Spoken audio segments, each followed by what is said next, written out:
So hello, everyone. Good morning to those who are calling in from the United States. Good evening to everyone calling in from Southeast Asia.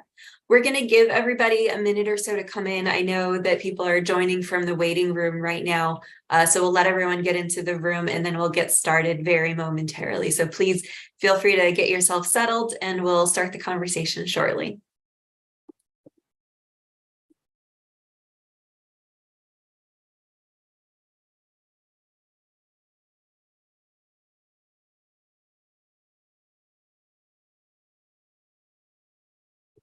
Hello, everyone. So just good morning to those in the States. Good evening to those in Southeast Asia.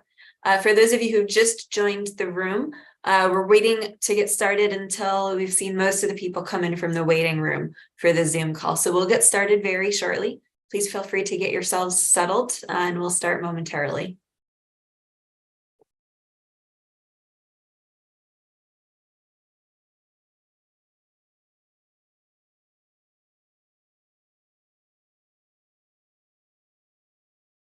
All right, and I think our attendance is looking somewhat steady state. So I think probably most people have just joined from the waiting room. So welcome everybody to the third in our series of Mekong Water Data Hour events.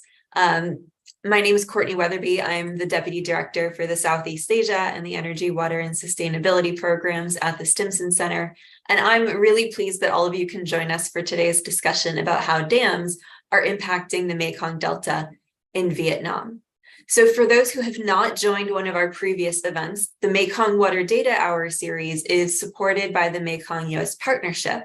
And it really aims to do a deep dive into the data that's teaching us about how the Mekong River works.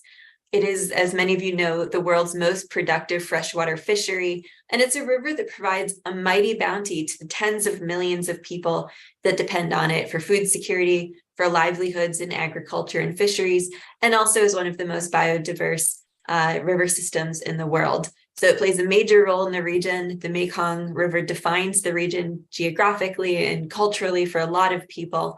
And we really want to dig into the data around how it's changing. So this series is 1 hour every month through September this year, which will take a deep look at the emerging data, what it tells us about the river's current situation. And also, very importantly, we'll talk with the authors of the data to explore how it came together through their research and how all of this information can inform action by stakeholders on the ground throughout the region. So for today's discussion, we're going to be focusing on the Vietnamese Mekong Delta, which is one of the most important deltas in the world.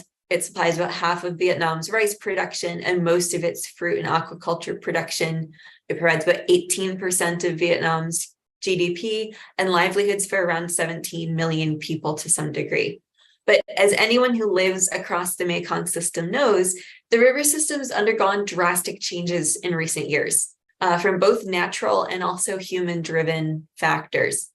The development of hundreds of upstream dams, land use shifts, deforestation, urbanization, sand mining, climate change, all of these things impact the way that the river system operates and the health of the Mekong Delta. Considering only one aspect of these drivers of change is not sufficient to paint a really clear picture of the impacts of dams, but we need to have that clear understanding if we're going to explore potential changes in behavior and solutions. So to that end, we're going to have a presentation today by Dr. Duan Van Bien to look into how the collective consideration of a variety of different factors, things like floods, droughts, sediment disruption, morphology, can provide insights into the impacts of dams in the Delta. So for those who haven't seen him on one of our previous events, Dr. Duan Van Bien is a full-time lecturer at Vietnamese German University, Vietnam, and he has previously worked at Thuy Loy University and also Kyoto University in Japan. And his expertise is in water resources engineering and management. It includes a focus on sediment, salinity intrusion, and geomorphology. And he's going to be presenting today on a couple of different recent studies and some big data takeaways that are valuable for this conversation. So with that said, Bien, I'm more than happy to turn things over to you for the presentation.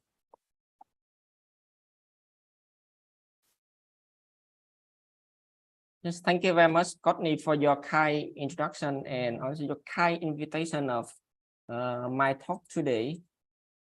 I would like to share my screen.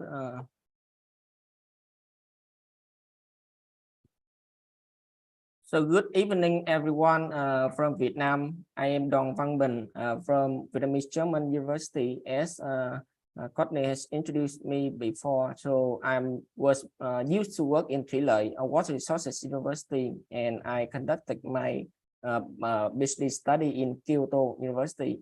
And today presentation just a part of our projects conducted at Kyoto University, and now we are continuing with the project at least until 2025. And today I would like to introduce the overview of the impact of dams on hydrology in the Mekong River, with special focus on the Vietnamese Mekong Delta. So as you know, the Mekong River runs through 6 countries from China to Vietnam. And you can see here, Vietnamese Mekong Delta is located at the end of river system. So annually, we are facing with many problems, for example, flooding, which was very severe, especially before 2000. And recently, we are facing with other type of disaster, namely drought, accompanied by salinity intrusion. You see here in the past, in normal years, saline water intrusion control lie about 40 to 50 kilometers from river mouth, but in drought events, it can reach up to 90 kilometers from river mouth, especially, or for example, in 2015 and 2019 and 20. Besides, we also facing with really severe riverbank erosion. We see here in the map the locations of riverbank erosion, which happening happening a very wide area or in the large extent of the entire delta. And these problems are normally associated with 4 main drivers. The first one, sand mining. As you can see in this map, the distribution of sand mining and the volumes along the Mekong rivers in the Vietnamese Mekong Delta. The second driver is climate change and sea level rise, and finally dam development. By 2022, there are 637 barriers, including hydropower, irrigation, and small ponds, has been completed in the Mekong Basin. As you can see, the locations of the dams and reservoirs or barriers in general in the entire Mekong Basin. The total capacity of these all dams is almost 120 cubic kilometers. And among these dams, 86 are hydropower with about 88 billion cubic meters, which contributes about 75% of the total capacity of all dams in the basin. And in the upper Mekong Basin, there are 136 dams with total capacity of 51 cubic kilometers, contributing 43% of the total capacity of all dams in the basin. And you can see here the profile of the Langkang Cascade dams in China or in the upper Mekong Basin with sediment trapping efficiency, especially with many major dams or mega dams, more up to 92% of sediment trapping efficiency, and other dams also more than 60%. And the second driver of the impact besides hydropower dams are sand mining, which is very active in the Mekong Delta in Vietnam. For example, you can see in 2012, sand mining volume was about 8 million cubic meters per year, and the number reached 29 million cubic meters per year in 2018. And the average value from 2015 to 2020 from remote sensing, we estimated it was about 42 million cubic meters per year. And you see the photos were taken during field surveys and from the magazines Vietnam, showing very active sand mining. And most of the sand mined from Mekong River Delta in Vietnam just transported to Ho Chi Minh City for urban development mainly, and for selling to overseas. But That was the story in the past.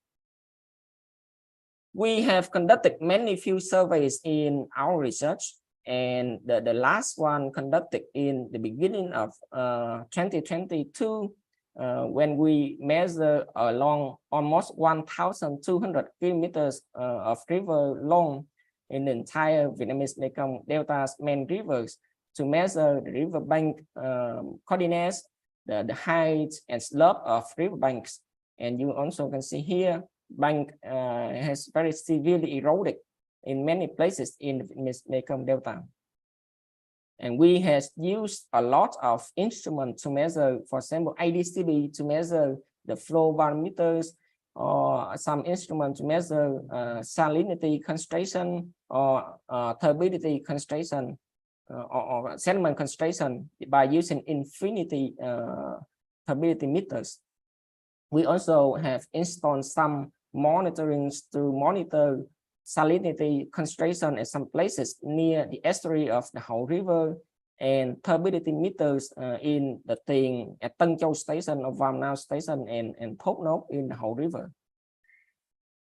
So now I would like to show you some of the results from the flow alterations along the Mekong River, but focus mainly in the Mekong Delta, starting from Kraiche in Cambodia at station number 9.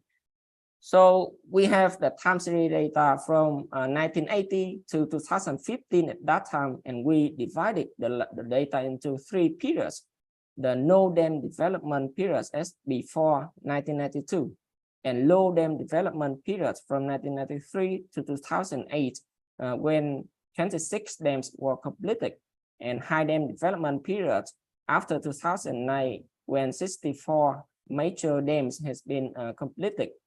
And you can see in this figure, in the flood season, the discharge has increased in the low dam development periods, but reduced in the high dam development periods because of really huge reservoir capacity, which can trap much amount of water generated from the basin. And at other stations, the pattern of the flood season discharge also quite similar. And station number 10 and 11 in the Vietnamese Mekong Delta at Tân Châu and Châu Đốc hydrological stations. However, in the dry season, the discharge has increased significantly in the low dam development, and especially in the high dam development periods. As you can see, the minimum discharge at station number 11 at Châu Đốc, it increased by about 98% in the high dam development periods compared to the no dam development periods. When we analyze the changes of the flow, we have to think first about the changes in the precipitation. So that's why in this slide, I would like to show you the precipitation distribution in the no dam development periods. As you see, very high precipitation in the 3S basin or in Mekong Delta in Vietnam and Cambodia, but very low in upper Mekong Basin, China. And the second map here shows the changes in the precipitation in the low dam development periods in the percentage. You see the red color represents for the reduction in the precipitation, focusing or concentrating mainly in the 3S basin and the Mekong Delta in Vietnam and Cambodia. But the precipitation increased in the upper part of the lower Mekong Basin. However, in the high dam development period, the precipitation increased also in the upper part of the lower Mekong Basin, but decreased slightly or moderately in the 3S Basin and the Mekong Delta. And then we analyzed the long-term data, the annual long-term data, and then the long-term data in the low flow season and high flow season, and we found there are no statistical significant trends in the precipitation. After that, we compare the precipitation in the low dam development and high dam development with the precipitation in the no dam development period. And actually, there are many numbers here, quite difficult to follow, but I summarize in some symbol like this. So in the low flow season, the precipitation has increased in the low dam development period quite moderately, but reduced in the high dam development period significantly. On the other hand, in the high flow season, the precipitation decreased substantially in the low dam development periods, but increased slightly in high dam development periods. And as you know, the changes in the flow and precipitation quite complicated, and that's why I would like to summarize in this slide, focusing mainly, firstly, on the low dam development period, as from 1993 to 2008. We found that the discharge in high flow season, high flow means similar to flood season, the discharge has increased significantly, but the precipitation decreased moderately. And we found it because of the increase in intensity and shifting in timing of tropical cyclones. And we found that the dams in this period has very small capacity to regulate the flows, and it may, or the dams may intensify the flood driven by tropical cyclones. On the other hand, in the low flow season, the discharge has decreased moderately, but the precipitation has increased slightly. This may be because of dam operations or irrigation or diversion in different parts of the Mekong Basin. But in the high flow, high dam development period, as after 2009, the high flow discharge has decreased significantly, with a slight increase in the precipitation. And this really shows the signal of dam operation or dam impact, which reduce the flood poses in the Vietnamese Mekong Delta. On the other hand, the low flow discharge has increased quite significantly, with a substantial decrease in the precipitation. This also showing the signal of dam impact, which increase the transition flow. So this slide, I would like to move to the sediment loss along the Mekong River. So we have the long-term annual sediment loss at station number 1, which is the upstream of all major dams along the Mekong Basin, and we found the annual sediment loss at this station has increased substantially. However, the sediment loss at all stations in the lower Mekong Basin have decreased statistically, and this clearly the difference in the upstream and downstream, showing the impact of hydropower dams or the dam in general. The next step, we divided the data into the pre and post dam periods. The pre dam is before 1992, and the post dam from 2012 to 2015, and we compare the sediment loss in these two periods at different stations, like station number 5 at Tien station, which is just downstream of the Lan Cascade in the upper Mekong Basin. And the sediment loss at station number 5 reduced by 90%, and the number of reduction of 77% at station number 6 here, and 74% in the Vietnamese Mekong Delta entrance. And within 74% sediment reduction in the Vietnamese Mekong Delta, we estimated that 40% is caused by 6 Lan Cascade dams in the upper Mekong Basin, in which 32% is due to Man 1 and Data Chan dams alone. And what are the consequences of sediment reduction in the Mekong Basin? We can think first of morphological degradation, and the next may be salinity intrusion, and I would like to show you in the next slides here. In this slide, we estimated riverbed incision in the entire Vietnamese Mekong Delta by comparing riverbed elevation between 2005 and 2020. And you see the red color represents for riverbed incision. Riverbed incision means the lowering of the riverbed elevation in the vertical direction. And the blue color shows the deposition of riverbed. And it's clearly here, riverbed incision is dominant in the entire Vietnamese Mekong Delta, and more riverbed incision focusing in the upper part of the Vietnamese Mekong Delta, and some places in near the estuaries also. some places riverbed incision rate of up to 2 meters per year, and many places more than 0.4 meters per year. And this figure, we focus on riverbed elevation lowering in the upper part of the Vietnamese Mekong Delta. The upper river here is the Tien River in Vietnamese, or the Mekong River, and the lower river here is the Bắc Sắc River, or the Hậu River in Vietnamese. And firstly, you can see in this panel, river towers, or the minimum riverbed elevation at every cross section across the river. And we have the data in 1998 represented in the black color, 2014 in green color, 2014 in blue color, and 2017 in red color. And it's clearly shown here.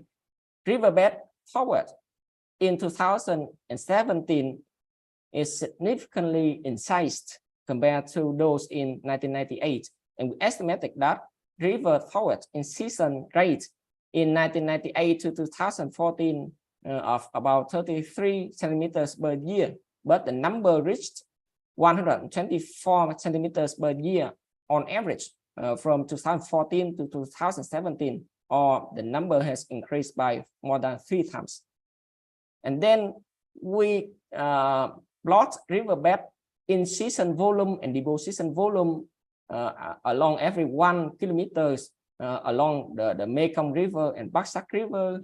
And this figure just shows erosion deposition along the Mekong River. The red color represents for riverbed incision volume, and the blue color is riverbed deposition volume. And we can see here, riverbed incision in both Mekong and Bắc Sắc River are dominant compared to the riverbed deposition. Especially, you see the pink yellow color circle here represent for locations of sand mining. At the locations of sand mining, riverbed of course will be incised, but bed incision also happens in other places in the large scale, and that we attribute because of the large scale impact of dams in the upstream, which tap the sediment, causing large scale riverbed incision. And the next step, we focus on only 100 kilometers in the upper part of the Tien River or the Mekong River. We estimated the net riverbed incision volume, which means the difference between the total riverbed incision volume and the total riverbed deposition volume. And we found that the net riverbed incision volume was about 17 million cubic meters per year from 1998 to 2014, but number reached more than triple, up to 53 million cubic meters per year in 2014 and 2017, corresponding to about 50 centimeters per year of the riverbed elevation incision. This slide just reminds you about sand mining volume in the entire Vietnamese Mekong Delta from previous work. And after that, we estimated sand mining volume in the upper part of Tien River only to compare with the annual riverbed incision in 2014 and 2017. Our hypothesis that riverbed incision in this area is caused mainly by sand mining, and the remaining is caused by dam impact. And we found that in 2010 and 12, sand mining contributed about 7% of riverbed incision in this area, and the number reached almost 25% in 2018, and 47% from remote sensing data, averagely from 2015 and 2017. And this slide very important from our entire work. As you may remember, I showed you before, the tri-season discharge in the Vietnamese Mekong Delta has increased significantly. For example, at station Tân Châu and Mỹ Thuận station in the Tien River.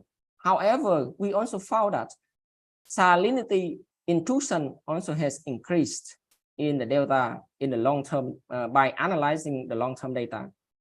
And we want to find the reason why, because normally more discharge supply from the upstream of the Mekong, salinity concentration should be reduced. But in this case, salinity intrusion has increased. And we found because of partially reduction in the dry season water level. This also a kind of contradiction between water level and the discharge in dry season. And finally, we found that riverbed incision is one of the key driver of the increase in salinity concentration and water level reduction in the Vietnamese Mekong Delta, in contrast to increase in the discharge in dry season. I would like to come up with the last slide as the conclusion from our research. Up to now, the dams in the Mekong Basin has increased the low flow discharge in the Vietnamese Mekong Delta, but reduced the low flow water level because of riverbed degradation caused by sediment trapping in the reservoirs upstream. And the consequences of reduction in the water level in dry season are the difficulty in intake fresh water for irrigation and increases in salinity intrusion. And of course, increase in salinity intrusion is partially attributed to tidal amplification. And finally, I would like to send a message that when we analyze dam impacts on hydrology, not only in the Mekong but in other river basin, we should analyze holistically for different hydrological parameters like discharge, water level, sediments, morphology, and salinity intrusion also to have a clear and appropriate conclusion on the impact of hydropower dams. So thank you very much for your kind attention. Thank you so much for the presentation, Bean. I think it certainly presents sort of a sobering insight into the challenges that a variety of different human actions are causing in the Mekong Delta. And I do see we're getting some great questions coming in from the audience. So for everyone who's listening in, please do feel free to drop your questions into the Q&A box at the bottom of your Zoom screen. When we get through sort of our moderated discussion here, I am going to be pulling from those questions to raise to the panel. So please feel free to submit those questions at any time and we will circle back to them. But with that said, I do want to transition over to our discussant for today. So in addition to the presentation from Bean, which I know I have questions about, and I think many of you do as well, I want to turn to our colleague CRU TS, who's joining us from Cambodia to share her own comments as sort of a budding data expert. CRU is currently the research coordinator with Young Eco Ambassador, where she's studying fish migration and water quality, and also doing a lot of work to raise public awareness about environmental issues. So she works as the environmental learning kit consultant and also runs an awareness campaign about species in the Siem Pang Wildlife Sanctuary. So CRU, I'd love to turn to you to share your insights and your questions as someone coming to this issue set from the fisheries side of things. Yeah, thank you, Connie, and also thank you, Bean. And thank you for having me here. I'm really glad to learn about the story, especially in the Mekong Delta. You know, like everything is connected, Cambodia, Vietnam, and this is very insightful information. It is very useful for Cambodian, especially for us to keep in loop about the situation in our regions. Since I mostly work on fish, I would like to ask some questions related to fish. So we see the with the change of sediment, water level, bank erosion, and also the salinity intrusion. I also want to ask question to Bean. Like, do you see any change in the fishery in the Mekong Delta? Actually, I didn't have much work about fishery, but of course I don't have data. But from my observation and because my hometown also inside, almost in the middle of Mekong Delta in Vietnam province, next to Cần Thơ city. And I remember when I was a child, at that time, there was a lot of abundance of fish, shrimp inside the rivers. But now that situation no longer available because very limited fishes available in the river now. And in the upper part of the river Mekong, the Vietnamese Mekong Delta, like in An Giang province, in Đồng Tháp province, which is very next to Cambodia, the amount or number of fishes also dropped significantly. That I know, I learned from some local people, and now from YouTube's videos, we also see from the fishermen, many videos from the fishermen showing a significant reduction in the fishery in the Vietnamese Mekong Delta. Yes, thank you for your answer. I think this is very important and also like very interesting, because maybe some of the species cannot tolerate with the high salinity level in the river, and this is very interesting. And yeah, because I also learn a lot about the local people when you want to know about the fish. And also there's another question, because the same thing also happening in Cambodia. Especially bank erosion, especially those areas that below the hydropower dams. So that's also the thing that happening in Cambodia, and also the sand mining. So I want to ask, like, do you think like having the same study, like the same one you do in the Mekong Delta, in Cambodia, we also like improve our understanding about the Mekong as a whole? And like, what would you recommend for Cambodia side to study, so we have a better understanding about the current situation? Yes, actually, I just would like to share my my own story. Like when I started my research, I at that time focused on the Vietnamese Mekong Delta only, and some of the results were attributed to upstream dams construction. And I submitted my first paper, and reviewer asked me like, why you analyze data only in the Vietnamese Mekong Delta, but the dams was about more than 2,000 kilometers far away, and you attribute it because of dams. And because of that, I expanded my analysis to cover quite entire Mekong Basin. And during my research, I found Cambodia Mekong Delta also has very similar behavior with Vietnamese Mekong Delta, especially sand mining, water level reduction. But at that time, I didn't have the data. And if in the future, we can collaborate on analyzing the entire Mekong Delta in general, I think that's the perfect scenario. We can understand more deeply into hydrological processes and share our knowledge and how to develop basin or have like integrated river basin management, something like that. And I am very exciting to share my research methodology to Cambodian colleagues. Yeah, thank you so much for sharing. I really like learn a lot from this, and thank you.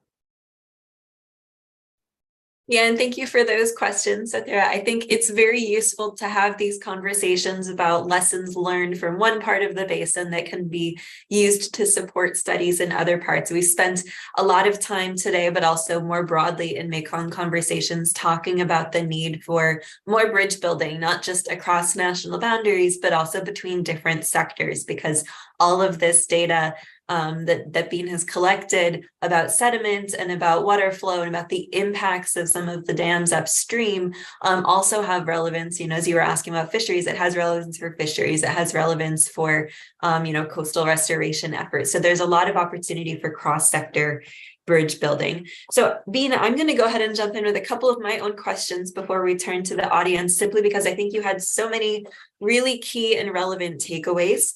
One of which I think is sort of putting some data behind the impact of the dams upstream. And, you know, I found it particularly noticeable that your study went through 2015. All right. So when you're looking at sort of the time frame for dams, you were able to see and point very specifically to the amount of sediment loss being so high. I think you said it was something like 92% total. And that there was a drop of about 40% of that coming specifically from the Cascade in China. Obviously, since 2015, we've had a number of other dams go up. You know, we've seen the Seaburi Dam in Laos, plus a number of other dams go up in Laos. We've seen the lower Se San Tu Dam in Cambodia. There have been some retrofits and updates to projects in Thailand and Vietnam. So I'm curious, I know you said some of your work is continuing through the mid-2020s. Can you talk about whether we're going to see a next phase of the study to look at the time frame after 2015 and 2017 to see what's been going on more recently? Yes, that's very good point, Courtney, because I actually collected the data already up to 2021. But until now, we analyze some stations up to 2021 already. But because we haven't published yet the results, so I hope that I have a chance in the future to share our updated results regarding sediment reduction recently.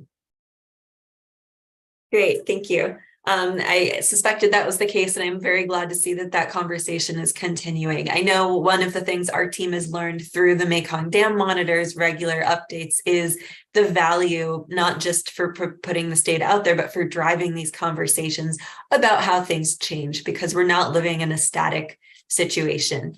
And sort of similarly, I did want to also highlight, you raised sort of the major challenge that sand mining poses in the Delta. I think oftentimes sand mining has been underestimated as sort of a driver of challenges to the region. I think oftentimes there's a lot of pointing to the dams. Obviously, you're showing how deeply impactful the dams are, but your point that almost all of the riverbed incision in the Tien River from 2014 to 2017 was due to the sand mining losses. I think that's a major one. So I'm curious if you can explore some of the ways that the efforts inside Vietnam through Resolution 120 and other efforts to try and sort of restore some of the landscape of the Delta might run into challenges or opportunities for better coordination on sand mining, because if sand mining is a local driver, then that can potentially be addressed locally. Actually, this is not easy question for me, but our government has the laws to stop sand mining, not only in Vietnamese Mekong Delta, but in almost the entire major rivers in Vietnam. But because of the economic development, we have to depend so much on sand, for example, to build like highway inside the Mekong Delta or in other regions like Ho Chi Minh City or in the cities next to Ho Chi Minh City. But now the point is not to totally stop sand mining, because not possible, but how to manage, how to mine the sand properly in a good way. Because the most important way is to take out the sediment with an amount that lower than the sediment supply from the upstream. And I know that now WWF Vietnam has very big projects on sediment budgets in Mekong Delta, and I think they will produce very good results on the estimation of sand mining, which very close to the real situation, and they will provide very good strategy for sand mining management in the Mekong Delta in I think end of this year or next year. Thank you, Tien. I certainly have a few more questions, but I see we're starting to get quite a few questions from the audience. So I'm going to take a pause on asking my questions and using my moderator privilege, and instead shift over to the questions that are coming in from the audience, because I do see a couple that I think are worth discussing among all of us, that we're touching on aspects of things that we didn't discuss during the discussion. So I think the first question I'd like to raise is actually a question about groundwater extraction in the Mekong Delta. So we've talked a lot about the challenges that sand mining poses, and that the loss of sediment upstream pose, and then how that's impacting salinity intrusion. Obviously, we've also heard a number of other studies that are talking about how groundwater extraction for agriculture in the Vietnamese Delta are also lowering, you're basically creating a vacuum and the ground is lowering. So that also has an impact on riverbed and salinity intrusion. Can you talk a little bit about whether that's a factor in some of the studies you're doing, or where you see intersections with groundwater extraction?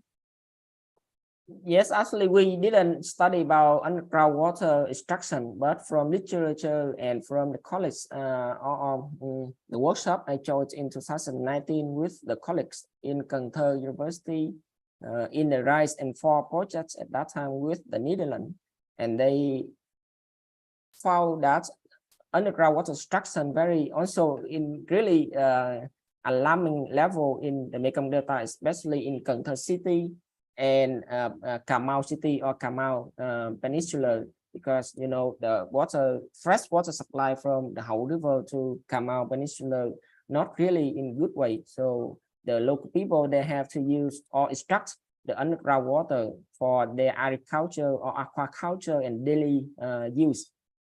And with my colleague at Thủy Lợi University, we estimate the consequence. One of the consequences of underground water extraction on underground salinity intrusion, and we found underground water extraction is one of the main causes of underground salinity intrusion in Sóc Trăng province or the coastal provinces along the coast of Vietnamese Mekong Delta.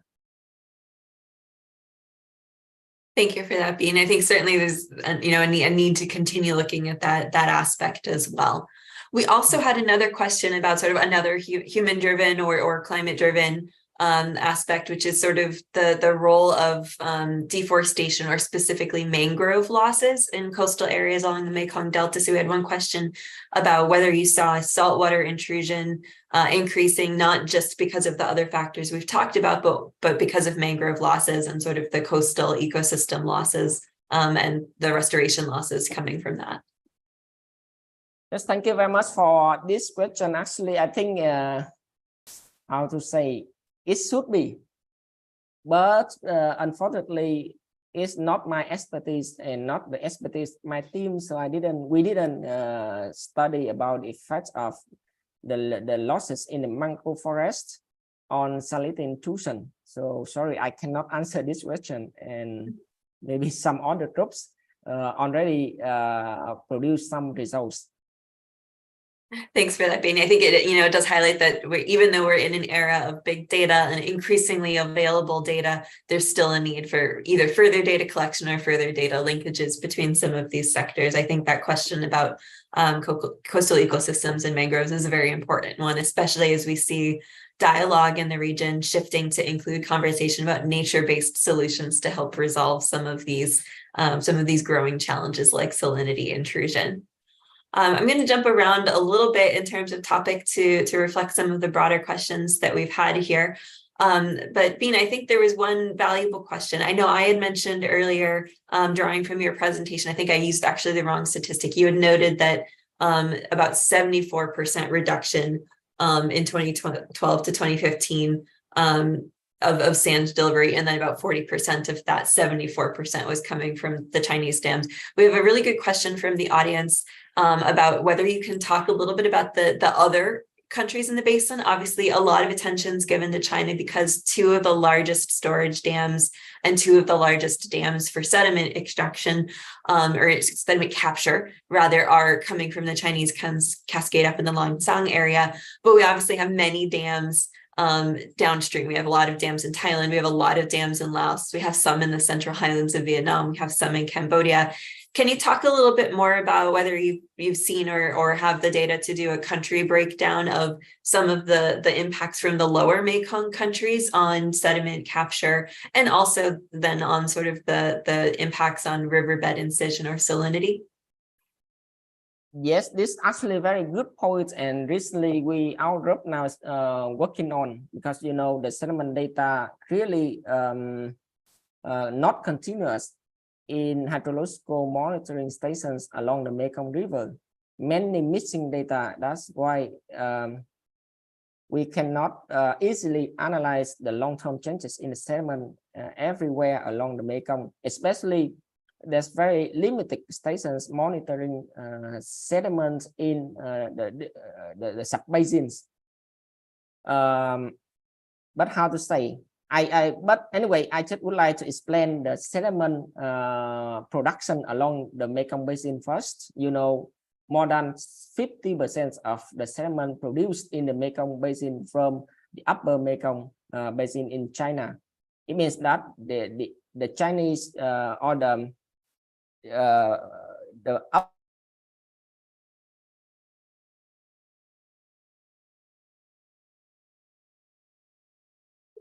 I think we might have briefly lost Bean there for a moment.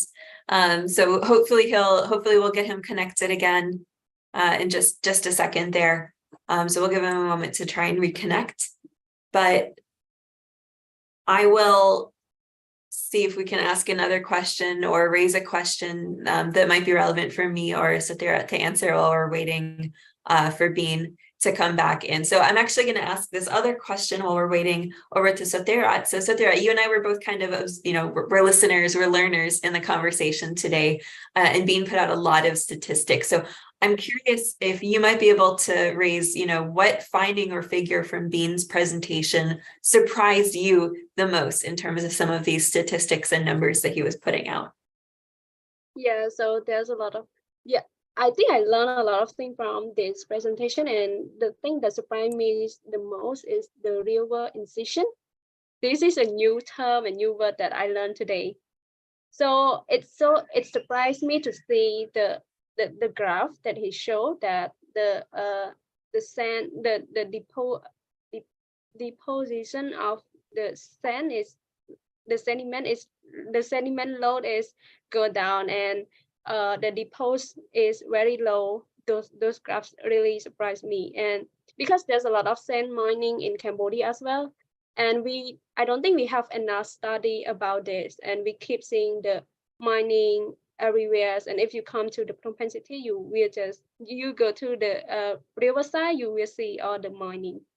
And I'm not sure if they also have the study like how much they can do the mining, and how much, like, when are they going to stop, because this is very connected.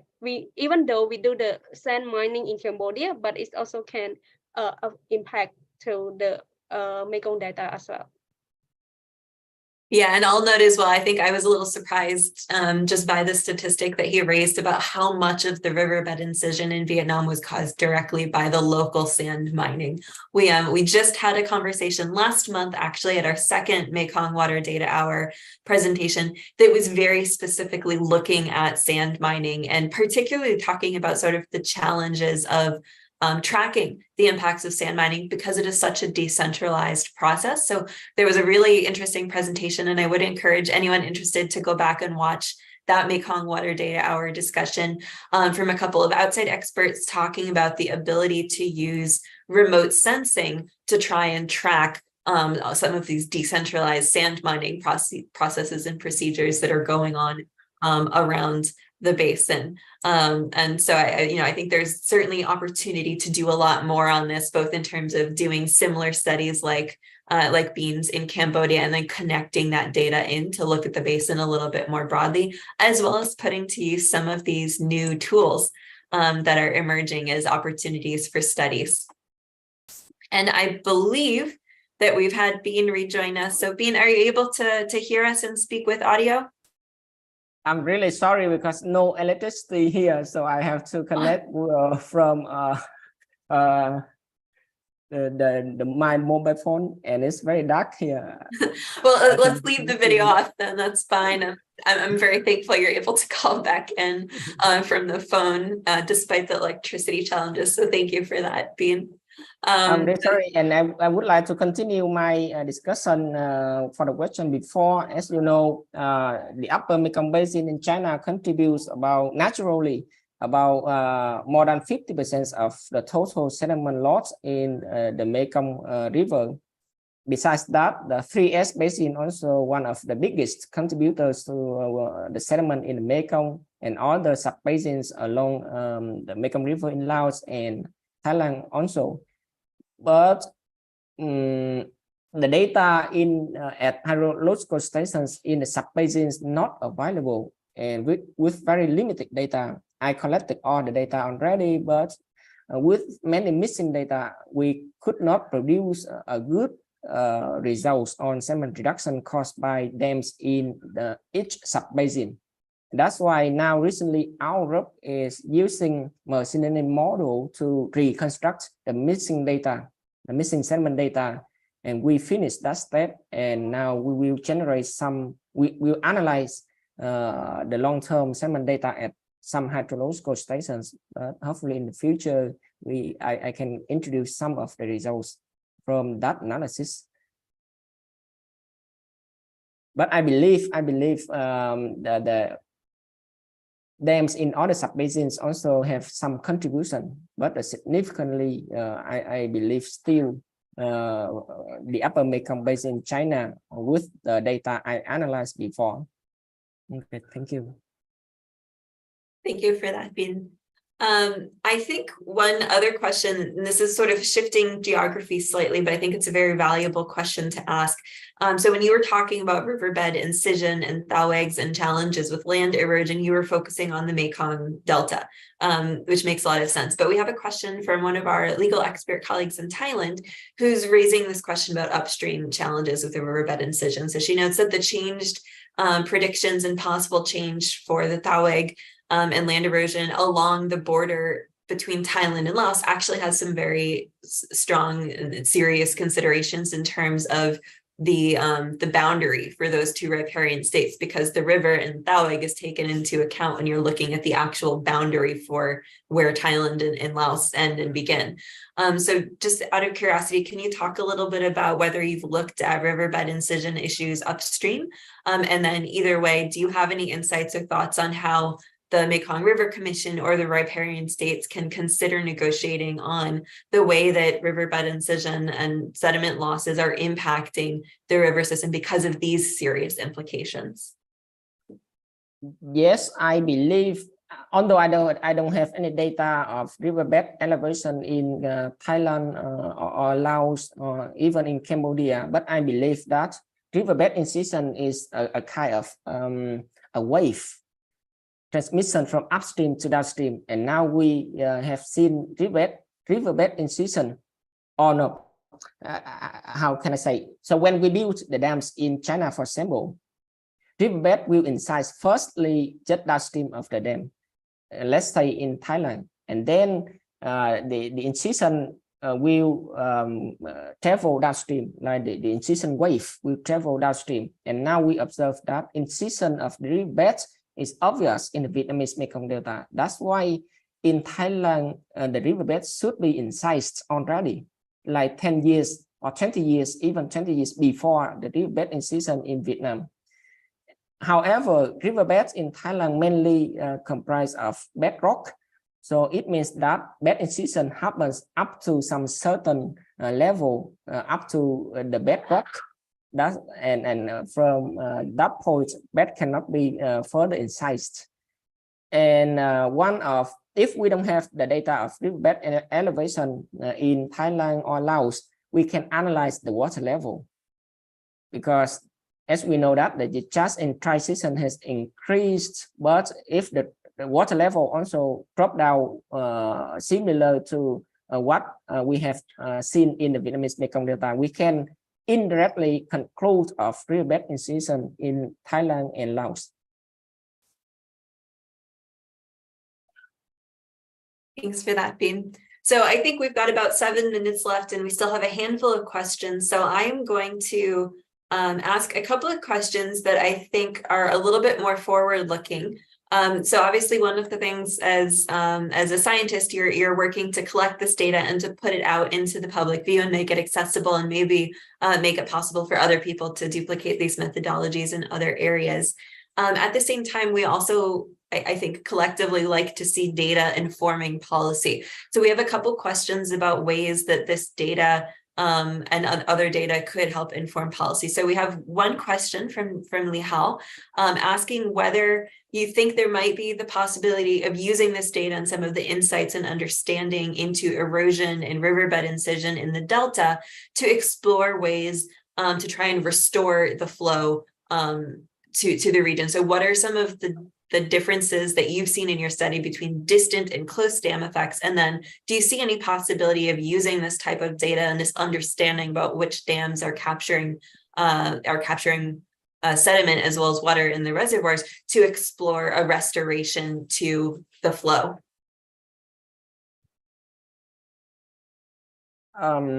For this study, I think quite difficult because the data that I have collected actually not enough for this kind of study. And now I mainly collected the data inside Vietnamese Mekong Delta quite good, but the data in the upstream, especially, I don't have any data or sedimentation inside the reservoirs in the Mekong Basin.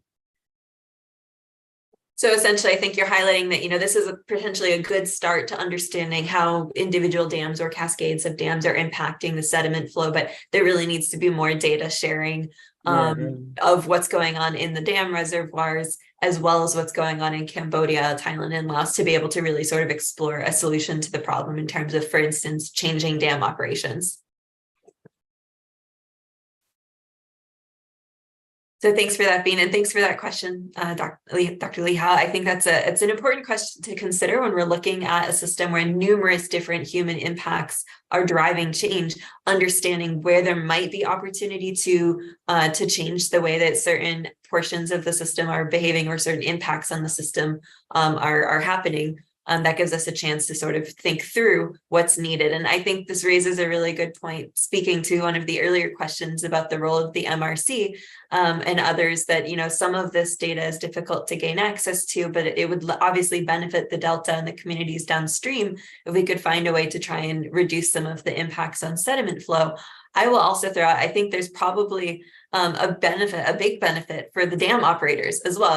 If these dams are facts on the ground and you've got sediment capture efficiency of 92%, some of the dams that Bean had pointed out in the Lansang Cascade, in the long run, that's going to impact the dam's viability to produce power, because that sediment is filling up space in the reservoir that normally would be storing water for hydropower production. So I think there's some broader conversations that could be valuable here, not just in terms of the conversations that our team's done a lot of encouraging for restoring the natural flow in terms of the flood pulse, but also in terms of thinking through sediment flow.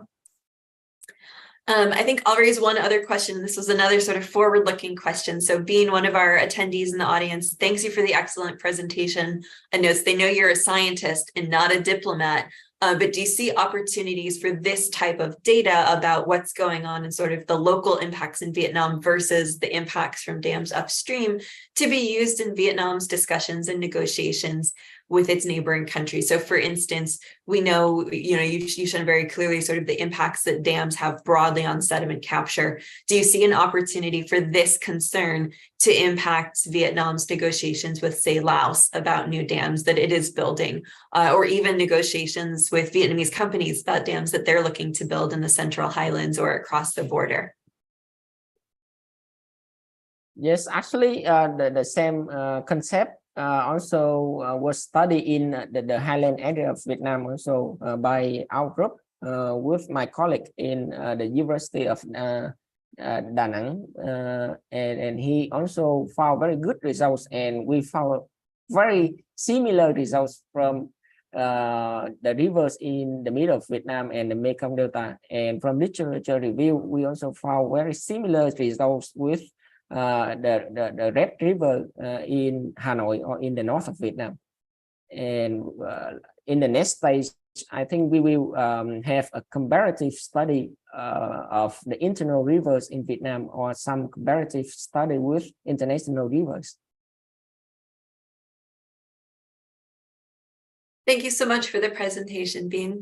And Satyra, thank you also for your comments and your questions. I think it's always useful, as I said, to get people asking questions from the perspective of someone coming from another sector, so that we can understand these multi-sector linkages and these transboundary linkages of what's going on with sediment. So I know we're just about at the hour, so I want to make sure we're respectful of everyone's time and the fact that it's getting late for our two panelists calling in from Southeast Asia. But thank you for this conversation about data. I very much look forward to continuing it with each of you in coming days and months, and very much look forward to the next iterations of your studies. Bean. So with that, I want to thank everyone for joining. I will note we have a couple of questions that were submitted, which I think we touched on in the discussion, but I will make sure that Bean has a chance to see those in case there's an opportunity for him to send some additional answers to some of the questions about coastal mangroves and things like that. So thank you all for joining. We look forward to seeing you at our next Mekong Water Data Hour in May.